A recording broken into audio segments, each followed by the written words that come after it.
हैं कमलाकांत प्रभो कमल नयन स्वामी, कमलाकांत प्रभो कमल नयन स्वामी, गट गट वासी अमृत वाणी, गट गट वासी अंतरयामी, नारायण दीन दयाल जय जगदीश हरे, नारायण दीन दयाल जय जगदीश हरे, नारायण नारायण नारायण नारायण नारायण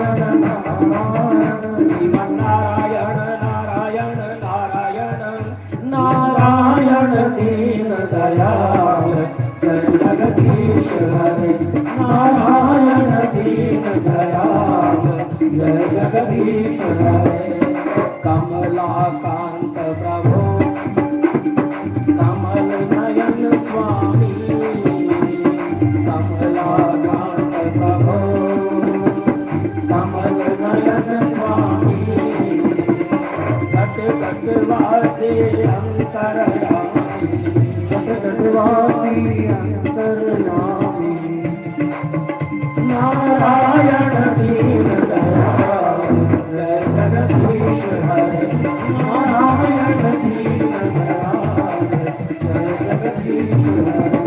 भगवान की ओर आंखें बनाए देख रहे थे, भगवान का परलोक गमन देखेंगे, लेकिन एक पल में बिजली चमकती है, उससे भी कम समय में भगवान कब गायब हो गए, कब परम धाम चले गए, कोई नहीं देख पाया और भगवान अपने धाम पर चले गए हैं। नारायण दीन दयाल जय जगदीश हरे, नारायण दीन दयाल जय जगदीश हरे, कमलाकांत प्रभो कमल नयन स्वामी, कमलाकांत प्रभो कमल नयन स्वामी, गट गट वासी अंतरयामी, गट गट वासी अंतरयामी, नारायण दीन दयाल जगदीश हरे, नारायण दीन दयाल जगदीश हरे, जय जगदीश हरे, जय जगदीश हरे, जय जगदीश हरे। इस प्रकार भगवान अपने धाम पर पहुंच गए हैं। बोलिए जगन्नाथ भगवान की जय हो। अत्रानुवर्ण्यते भीक्ष्णं विश्वात्मा भगवान् हरे, यस्य प्रसादजो ब्रह्मा रुद्र क्रोध समोद्भव। इस महाभागवत पुराण में बार बार और सर्वतः विश्वात्मा भगवान हरि का संकीर्तन हुआ है। ब्रह्मा और रुद्र भी पृथक नहीं है, उन्हीं की प्रसाद लीला और क्रोध लीला की अभिव्यक्ति है परीक्षित। जैसे बीज से अंकुर, वैसे ही देह से पुत्र पौत्र होते हैं। इस प्रकार अंत में उपदेश देते हैं कि हे परीक्षित, नाग आ रहा है, लेकिन वासुकी नाग आ रहा है, लेकिन तुम उसमें वेर बुद्धि मत रखना, क्योंकि काल को तो आना है।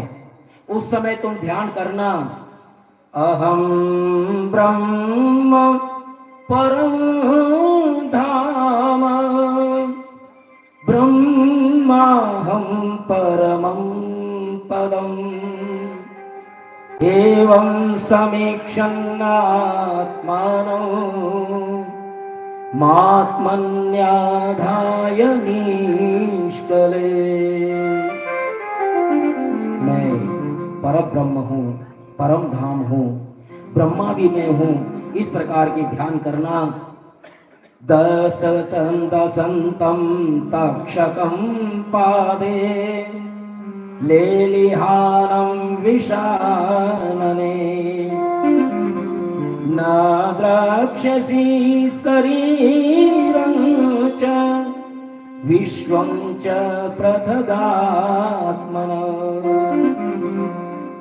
तक्षक दखले तो भी आत्म स्वरूप में स्थित होकर इस शरीर बल्कि सारे विश्व को अपने आत्म स्वरूप में देखोगे। इस प्रकार सुखदेव जी महाराज उपदेश देकर के अपने स्थान पर चलते हैं और तक्षक परीक्षित को डसने के लिए आ रहा है। रास्ते में एक ब्राह्मण मिलते हैं और वो ब्राह्मण भी जा रहे हैं। तक्षक पूछते कहाँ जा रहे हैं? बोले मैं आज तक्षक डसेगा परीक्षित को और मैं उन्हें बचाऊंगा। बोले बचा देगा? बोले हाँ। अच्छा, तो तक्षक एक हरे भरे वट वृक्ष को डस लेता है। वो वृक्ष एक क्षण में सूख जाता है। तो वो ब्राह्मण देवता अपने कमंडलों में से जल निकालते हैं और छींटते हैं, वापस हरा हो जाता है।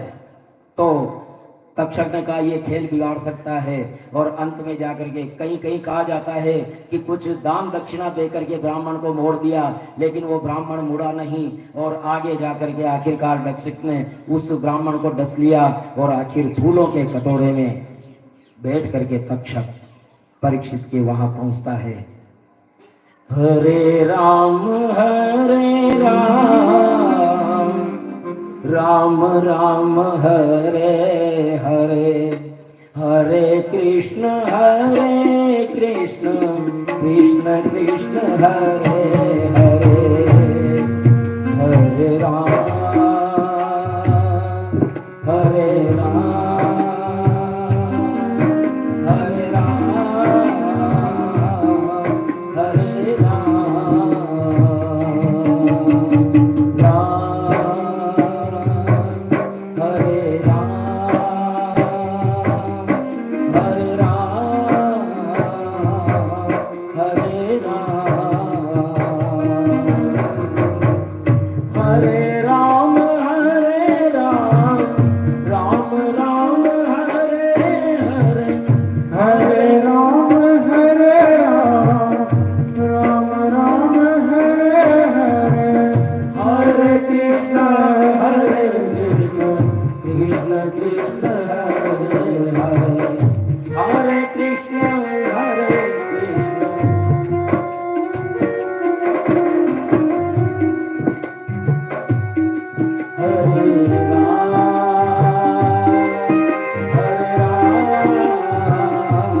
श्री सुखदेव जी द्वारा जो भागवत का चिंतन उन्हें उपदेश किया था उसको ध्यान में उतार रहे थे।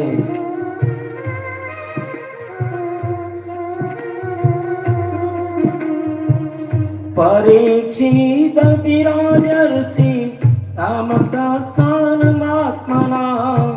समाधाय परं दद्या वस्पन्दा सूर्यथा तरु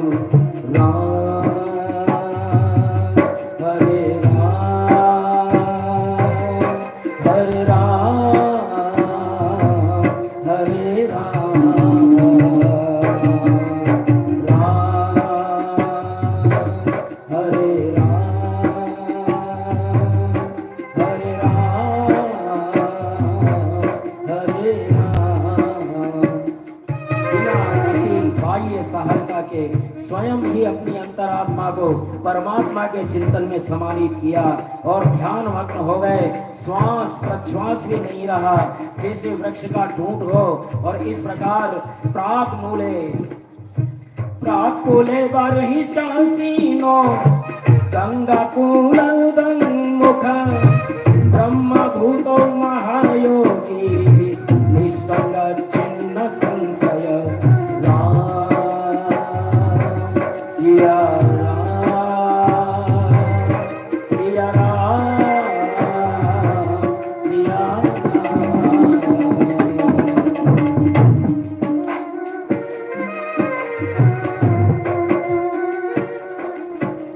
कुशाओं का भाग पूर्व की ओर करके बिछा करके उत्तराभिमुख बैठे। आसक्ति संशय पहले ही मिट गए थे। अब वे ब्रह्म और आत्मा की एकता के महारोग में स्थित थे, ब्रह्म स्वरूप हो गए। इसी अवस्था में चिंतन चल रहा था और इस प्रकार तक्षक आता है फूलों की डाली में बैठ करके और वो डस लेता है परीक्षित को और वो जल करके खाक हो जाते हैं।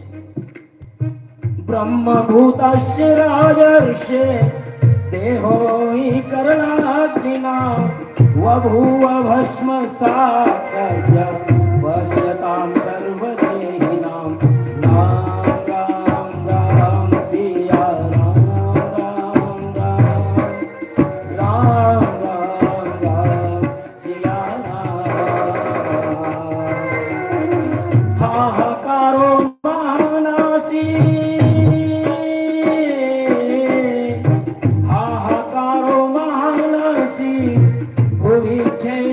सर्वता विस्मिताय भवन सर्वे देवासुर नराधये। सिया राम सिया राम सिया राम राम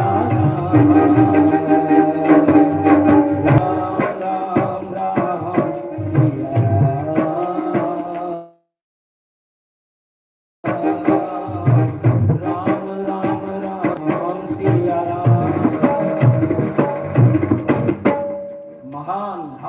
मच गया है।